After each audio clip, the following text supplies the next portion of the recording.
दोस्तों, साल 2025 का दूसरा चंद्र ग्रहण 7 सितंबर दिन रविवार को लगने वाला है।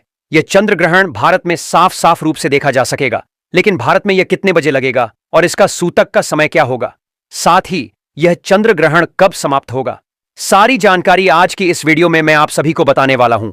साथ ही आज के इस वीडियो में मैं आप सभी को बताऊंगा कि चंद्र ग्रहण के दौरान आपको क्या करना है और क्या नहीं करना है। और इसके साथ ही मैं आपको बताऊंगा कि चंद्र ग्रहण के समय गर्भवती महिलाओं को कौन कौन सी सावधानियां जरूर बरतनी है, क्योंकि इस दौरान नकारात्मक शक्तियां अपने पूर्ण प्रभाव पर होती हैं। तो इस दौरान गर्भवती महिलाओं को क्या करना है और क्या नहीं करना है, साथ ही उन्हें कौन से ऐसे उपाय जरूर करने होंगे ताकि उनका होने वाला जो शिशु है उस पर चंद्र ग्रहण का दुष्प्रभाव एकदम सुरक्षित रहे।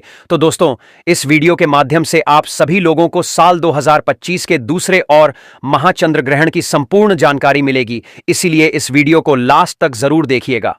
साथ ही इस वीडियो को देखने के बाद में आप ज्यादा से ज्यादा अपने पड़ोसी और रिश्तेदारों के साथ इस वीडियो को शेयर करना भी बिल्कुल मत भूलिएगा। साथ ही चंद्र ग्रहण की इस वीडियो को लाइक करके चैनल प्राचीन जानकारी को सब्सक्राइब जरूर कीजिएगा, ताकि आने वाली हर एक वीडियो सबसे पहले आपको संपूर्ण जानकारी के रूप में मिल सके। तो दोस्तों, साल 2025 में कुल 4 ग्रहण हैं, जिनमें से 2 सूर्य ग्रहण और 2 चंद्र ग्रहण हैं। और इस साल 2025 में जो पहला चंद्र ग्रहण था वो 14 मार्च को लग चुका है, और अब साल 2025 का यह दूसरा और अंतिम चंद्र ग्रहण 7 सितंबर दिन रविवार को लगने जा रहा है। पर दोस्तों, यह कोई मामूली चंद्र ग्रहण नहीं होगा, बल्कि एक महाचंद्र ग्रहण होगा, जिसका न केवल पूरी दुनिया के ज्योतिष पंडित बल्कि एस्ट्रोलॉजर भी बेसब्री से इंतजार कर रहे हैं। आपको बता दें कि ज्योतिष शास्त्र में चंद्र ग्रहण को अशुभ घटना के रूप में देखा जाता है, क्योंकि चंद्र ग्रहण के दौरान चंद्रमा पीड़ित अवस्था में होते हैं और अशुभ फल देते हैं, क्योंकि इस समय चंद्रमा की जो शक्ति है वो बिल्कुल ही क्षीण होती है। इस दौरान कई ऐसे कार्य हैं जिनको करना बिल्कुल ही वर्जित होता है। खास तौर पर जो शुभ कार्य हैं उन्हें चंद्र ग्रहण के समय बिल्कुल भी नहीं करना चाहिए। आपको बता दें कि चंद्र ग्रहण एक खगोलीय घटना है। जब पृथ्वी सूर्य और चंद्रमा के बीच में आती है तब इसे ही चंद्र ग्रहण कहा जाता है। आपको बता दें कि साल 2025 में 7 सितंबर को लगने वाला यह चंद्र ग्रहण एक पूर्ण चंद्र ग्रहण होगा। इसमें पृथ्वी चंद्रमा को पूरी तरीके से ढक लेगी, और 7 सितंबर का लगने वाला यह चंद्र ग्रहण भाद्रपद मास के शुक्ल पक्ष की पूर्णिमा तिथि को लगेगा। चलिए अब जान लेते हैं कि 7 सितंबर को लगने वाला यह चंद्र ग्रहण कहां कहां पर दिखाई देगा। तो यह चंद्र ग्रहण भारत के हर शहर से साफ साफ देखा जा सकेगा, और भारत के साथ साथ यह चंद्र ग्रहण संपूर्ण एशिया, ऑस्ट्रेलिया, यूरोप, न्यूजीलैंड, पश्चिम और उत्तरी अमेरिका, दक्षिणी अमेरिका और अफ्रीका के पूर्वी क्षेत्रों में दिखाई देगा। और अब बात कर लेते हैं इस चंद्र ग्रहण के समय की। तो दोस्तों, भारतीय समय के अनुसार इस चंद्र ग्रहण की शुरुआत 7 सितंबर 2025 की रात 9:58 पर हो जाएगी, और इस चंद्र ग्रहण की समाप्ति मध्य रात्रि उपरांत यानी कि देर रात 1:26 पर होगी। इस चंद्र ग्रहण की कुल अवधि लगभग 3 घंटे 28 तक रहेगी।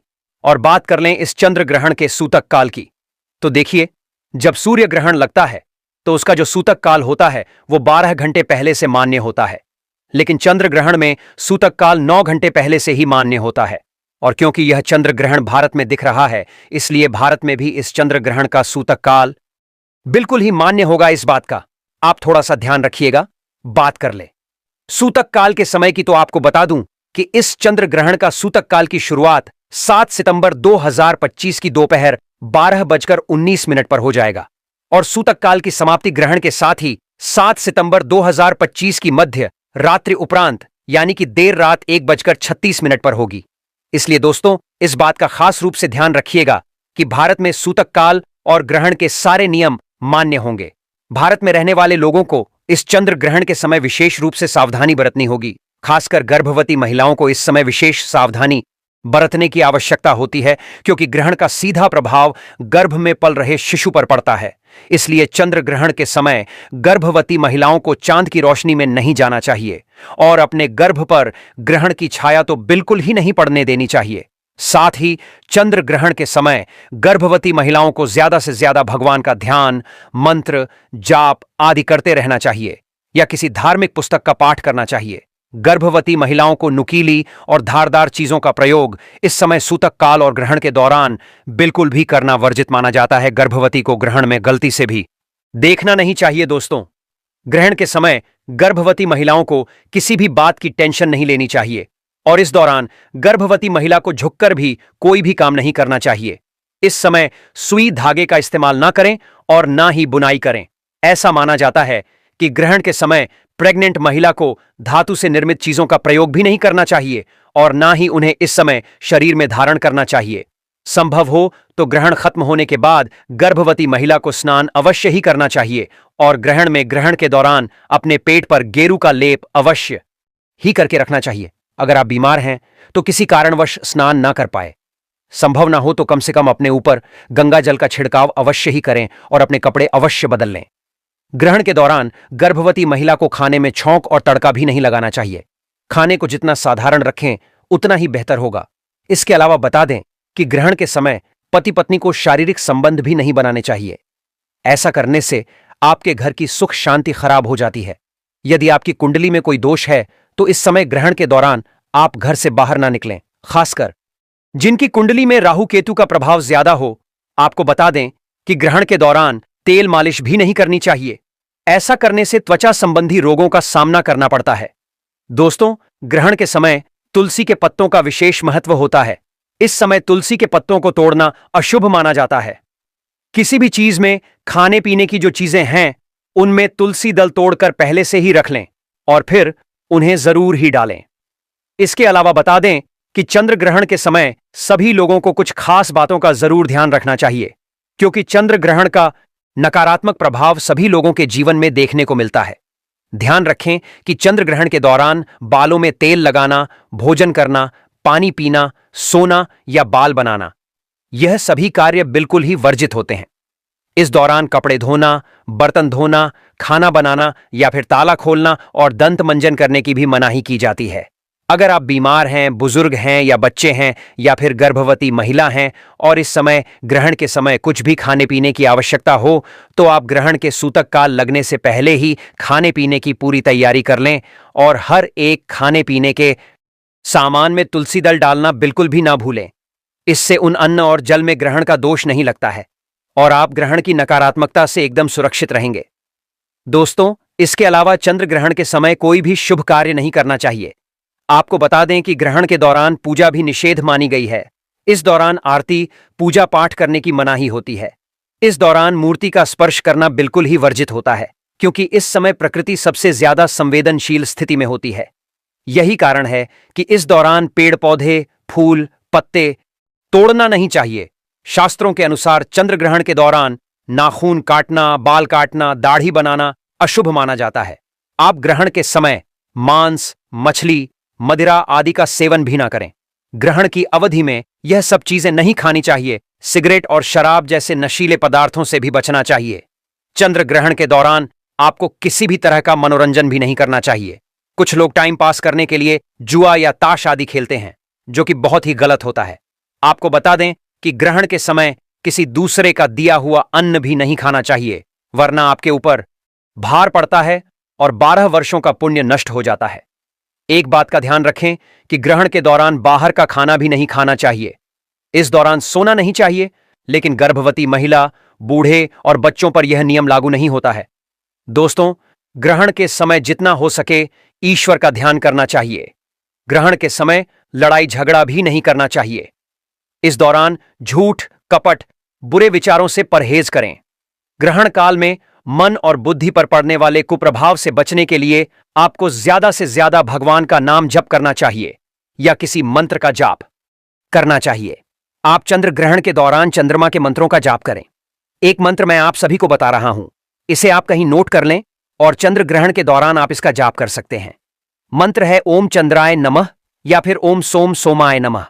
मंत्र का जाप कर सकते हैं और ग्रहण समाप्त होने के बाद गंगा जल डालकर स्नान अवश्य करें। पूरे घर में झाड़ू और पोछा लगाएं। गंगा जल का छिड़काव घर के मंदिर से लेकर घर के हर एक कमरे में जरूर ही करें। इसके बाद आप किसी जरूरतमंद, गरीब या ब्राह्मण को अन्य धन और वस्त्र का दान करें। इससे आपको पुण्य की प्राप्ति होगी। और अब बात कर लेते हैं चंद्र ग्रहण के दौरान आप किन उपायों को करके अपने जीवन के हर एक प्रकार के कष्ट से मुक्ति पा सकते हैं और अपनी मनवांछित इच्छाओं को पूर्ण करवा सकते हैं। देखिए, इस दौरान प्रकृति बहुत ही संवेदनशील होती है। इस दौरान किया गया कोई भी उपाय कभी विफल नहीं जाता है। तो इस समय आप धन लाभ के लिए ग्रहण के समय श्री सूक्त का पाठ करें। इससे धन के कई तरीके से लाभ होते हैं और पैसे रुपए से जुड़े हुए जितने भी ब्लॉकेज आपके जीवन में आपकी कुंडली में लगे हुए हैं वह अपने आप ही खुल जाते हैं। सुख समृद्धि के लिए ग्रहण के समाप्त होने के बाद गाय माता को गुड़ और रोटी अवश्य ही खिलाएं। इससे घर में सुख समृद्धि की प्राप्ति होती है। नजर दोष से मुक्ति पाने के लिए ग्रहण के बाद काले तिल और सरसों के तेल का दीपक पीपल वृक्ष के नीचे जरूर जलाएं। इससे नजर दोष की समस्या से आपको मुक्ति मिलती है। चंद्रमा के दोष, कुंडली में मांगलिक दोष हो या फिर चंद्र दोष हो तो इसके निवारण हेतु ग्रहण के समय चंद्र मंत्र का जाप करें और चांदी के बर्तन में दूध भरकर शिवलिंग पर अर्पित कीजिए। इससे चंद्र दोष बिल्कुल ही समाप्त हो जाएगा। स्वास्थ्य लाभ हेतु अगर घर परिवार में कोई बहुत ज्यादा बीमार रहता है तो ग्रहण समाप्त होने के बाद स्नान कर गंगाजल छिड़कें और भगवान विष्णु का ध्यान करें।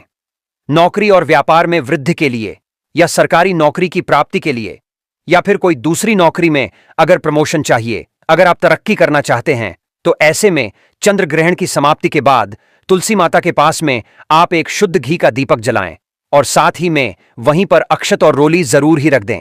इससे आपके नौकरी और व्यापार में जो भी दुविधाएं आ रही हैं, विपत्ति आ रही है, वह बिल्कुल ही दूर हो जाएगी। तो दोस्तों अब बात कर लेते हैं उन भाग्यशाली राशियों की जिनका जीवन इस चंद्र ग्रहण के बाद पूरी तरह से बदलने जा रहा है। इस चंद्र ग्रहण पर 9 के 9 ग्रह अपनी राशि में परिवर्तन करेंगे जिसका प्रत्यक्ष और अप्रत्यक्ष प्रभाव 12 की 12 राशियों पर पड़ेगा। यानी कि चंद्रदेव की कृपा से यह 12 राशि वाले इस चंद्र ग्रहण के बाद करोड़पति बनने वाले हैं। सबसे पहली भाग्यशाली राशि है धनु राशि। अगर आप धनु राशि के हैं और लंबे समय से बीमार चल रहे थे तो इस चंद्र ग्रहण के बाद आपके स्वास्थ्य में सुधार आना शुरू हो जाएगा। लंबे समय से अगर आप अपने दुर्भाग्य की वजह से परेशान थे, आपका दुर्भाग्य आपसे दूर हो जाएगा। करियर कारोबार में आपको उन्नति देखने को मिलेगी। इस चंद्र ग्रहण के बाद धनु राशि वाले के शादी के योग बन रहे हैं। आपकी मनचाही शादी इस चंद्र ग्रहण के बाद हो सकती है। आपके जीवन में अनेक प्रकार के ऐसे रास्ते खुलने जा रहे हैं जहां से आपको मुनाफा होगा। अगर आप व्यापारी हैं तो आपके व्यापार में अब आपको काफी ज्यादा फायदा आने वाले समय में देखने को मिल सकता है। अगली खुशनसीब राशि है मकर राशि। अगर आप मकर राशि के हैं और लंबे समय से नौकरी की तैयारी कर रहे थे, आपकी नौकरी लग जाएगी। आपका बंद पड़ा व्यापार चल पड़ेगा। आपके नवग्रह आपका साथ देना शुरू कर देंगे। आपका शुक्र ग्रह भी आपका साथ देना शुरू कर देगा। शुक्र ग्रह व्यक्ति के जीवन के धन और संपदा से जुड़ा होता है। कहने का मतलब है मकर राशि वाले इस चंद्र ग्रहण के बाद धन संबंधित जो भी निर्णय लेंगे उस निर्णय से इनको फायदा मिलेगा।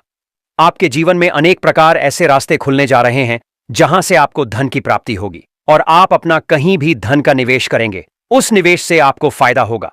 आने वाला समय इस चंद्र ग्रहण के बाद आपके लिए काफी ज्यादा कल्याणकारी और शुभ साबित होने वाला है। अगली खुशनसीब रहती है मेष राशि। अगर आप मेष राशि के हैं और लंबे समय से नौकरी की तैयारी कर रहे थे तो आपकी नौकरी लग जाएगी। अगर आप नौकरी कर रहे थे तो आपका प्रमोशन हो जाएगा। प्रॉपर्टी और वाहन खरीदने के आपके योग बन रहे हैं। अगर आप विद्यार्थी हैं तो यह साल काफी अच्छा आपके लिए साबित होने वाला है। मेष राशि वाले लंबे समय से कई सारी दुविधाओं में फंसे हुए थे, लेकिन अब आपकी हर दुविधा अपने आप धीरे धीरे खत्म होना शुरू हो जाएगी। चंद्रदेव की कृपा से आपकी कुंडली में चंद्र ग्रह की स्थिति अच्छी होने की वजह से आपके जीवन में काफी अच्छा समय आने वाला है। अब आने वाले समय में आपको अनेक प्रकार की सफलताएं प्राप्त हो सकती हैं। अगली खुशनसीब राशि है कन्या राशि। अगर आप कन्या राशि के हैं तो आपके विदेशी यात्रा पर जाने के योग बन रहे हैं। आपको राजनीतिक लाभ होगा। आपका बंद पड़ा व्यापार चल पड़ेगा। आपके विरोधी, आपके दुश्मन आपके सामने घुटने टेक देंगे। करियर कारोबार में आपको उन्नति देखने को मिलेगी। लंबे समय से अगर आप बीमार चल रहे थे, आपकी बीमारी से आपको मुक्ति मिल जाएगी। अचानक से आपके जीवन में आपको बड़ा धन लाभ हो सकता है। अगर कन्या राशि वाले लंबे समय से विदेश में पढ़ने का सपना देख रहे थे तो इस चंद्र ग्रहण के बाद आपका यह सपना जरूर पूरा हो जाएगा और आप विदेश में जाकर पढ़ सकते हैं एवं आपकी विदेश में अच्छी नौकरी भी लग सकती है। अगर आप तुला राशि के हैं दोस्तों तो आपकी शादी के योग इस चंद्र ग्रहण के बाद बन रहे हैं। प्रॉपर्टी वाहन खरीदने के भी योग बन रहे हैं। आपके नवग्रह की स्थिति बहुत अच्छी हो जाएगी। आपके ऊपर शनि दोष, मंगल दोष या कैसा भी दोष है वह इस चंद्र ग्रहण के बाद अपने आप खत्म हो जाएगा। भगवान चंद्रदेव जी की कृपा से आपकी कुंडली में चंद्रमा की स्थिति बड़ी अच्छी हो जाएगी। और जिस व्यक्ति की कुंडली में चंद्रमा उच्च स्थान पर होता है उस व्यक्ति को जीवन में अनेक प्रकार की सफलताएं और उन्नति देखने को मिलती है। आने वाले समय में तुला राशि वाले अचानक से धन की प्राप्ति कर सकते हैं। आपके पास जो धन आएगा उसमें वृद्धि होगी। अब आने वाला समय आपको कामयाबी की ओर ले जाएगा। दोस्तों, इस वीडियो को यहीं पर समाप्त करते हैं। आपसे निवेदन था